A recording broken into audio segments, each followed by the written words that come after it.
রাজশাহী বিশ্ববিদ্যালয় কেন্দ্রীয় ছাত্র সংসদ রাকসুর মনোনয়নপত্র সংগ্রহের দ্বিতীয় দিনে মনোনয়ন ফর্ম তুলেছেন ১৩ শিক্ষার্থী।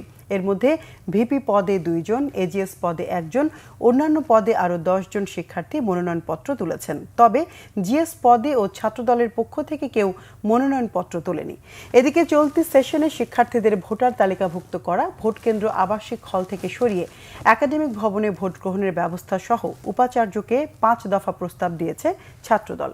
কেন্দ্রীয় সংসদে ২৫টি পদের মধ্যে ২৩টি, ৫টি সিনেটে ছাত্র প্রতিনিধির এবং হল সংসদে ১৭টির মধ্যে ১৫টি পদে নির্বাচন হবে আগামী ১৫ই সেপ্টেম্বর। এদিকে নির্ধারিত সময়সূচি অনুযায়ী নির্বাচন সুষ্ঠুভাবে সম্পন্নের প্রস্তুতি রয়েছে বলে জানিয়েছেন রাকসুর প্রধান নির্বাচন কমিশনার এফ নজরুল ইসলাম।